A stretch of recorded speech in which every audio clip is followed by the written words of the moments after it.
నిజంగా రోజు వాళ్ళు ఇక్కడికి వచ్చి ఒకరొకరు ఏ విధంగా బాధపడ్డారనేది చూస్తున్నాం.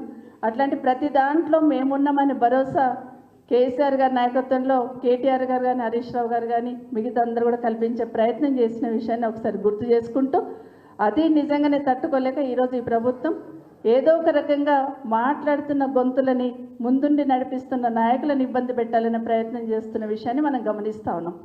పెద్దలు ఈశ్వర్ గారు చెప్పినట్టు ఖచ్చితంగా ఎట్లాంటి ఒడిదుడుకులు వచ్చినా కూడా ఒకరొకరు ఒక కేసీఆర్ లాగా తయారై ఖచ్చితంగా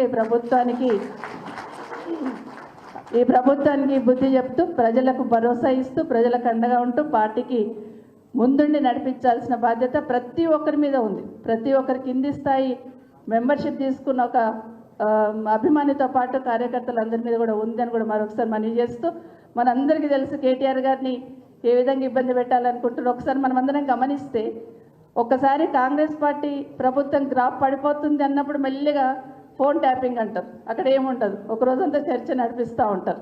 ఎక్కడైనా ఇబ్బంది అవుతుంది ప్రభుత్వానికి అన్నప్పుడు కాళేశ్వరం అని తీసుకొస్తూ ఉంటారు. ఏదో ఒక రకంగా డైవర్ట్ చేయాలి. డైవర్షన్ పాలిటిక్స్ అనేది మనం కాదు, కింద గ్రామీణ ప్రాంతాలలో పెద్దమ్మలు మాట్లాడుతున్నారు. ఒకటి మాట్లాడుతుంటే ఇంకోటి తీసుకొచ్చి పెడతాడు ఈయన అని చెప్పి ఏదైనా చదువుకోలేని పెద్దమ్మలు కూడా తిడుతున్న విషయాన్ని మనం గమనిస్తూ ఉన్నాం. ఏదో ఒక రకంగా డైవర్ట్ చేయాలనే ప్రయత్నం. మొన్నైతే రైతు భరోసాకు సంబంధించి ప్రశ్నిస్తారని ఒకే ఒక దాన్ని డైవర్ట్ చేయడానికి కేటీఆర్ గారి కేసు కూడా ముందు తీసుకొచ్చిన విషయాన్ని మనం గమనిస్తూ ఉన్నాం. మనందరికీ తెలుసు ఆ కేసులో ఏమీ లేదని.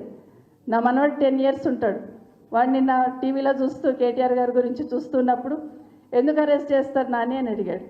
ఎందుకంటే ఇగో ఇట్లా చేస్తున్నారు, ఇట్లా మనం కార్ రేసింగ్ వచ్చిందంటే చాలా బాగా ఉండింది కదా, అది మంచిది కదా, మనకు మంచి పేరు వచ్చింది కదా, మరి వద్దంటున్నారు, తప్పైంది అంటున్నారు, కేసు పెడుతున్నారంటే వీళ్ళ బుర్ర లేదు నాని అనుకుంటే వెళ్ళిపోయింది.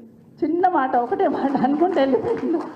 ఎంత మంచి పేరు వచ్చింది కదా, ఎక్కడో చూస్తాము, వీళ్ళ బుర్ర లేదనుకుంటే వెళ్ళిపోయింది. అంటే ఒకటి మాత్రం, రాష్ట్ర ప్రతిష్ట ఏ విధంగా పెరిగింది, రాష్ట్రానికి ఏ విధంగా ఆదాయం వచ్చిందనేది ఆలోచించకుండా అసలు ఎక్కడ నష్టం జరిగిందని కూడా వాళ్ళకే తెలియదు. కానీ కేటీఆర్ గారిని ఇబ్బంది పెట్టాలి ఒకటే ప్రయత్నం చేస్తున్నారు. ఆ విధంగా ప్రతి ఒక్కరి మానసిక స్థాయిని దెబ్బతీయాలని ప్రయత్నం చేస్తున్నారు. కాబట్టి ఇంకా మొండిగా, ఇంకా ధైర్యంతో ముందుకు పోయి మన పార్టీని మళ్ళీ అధికారంలోకి తీసుకొచ్చి ఈ రాష్ట్రానికి కేసీఆర్ గారి నాయకత్వమే శ్రీరామ రక్ష అనే దిశగా ప్రయత్నం చేద్దామని తెలియజేసుకుంటూ జై తెలంగాణ, జై కేసీఆర్.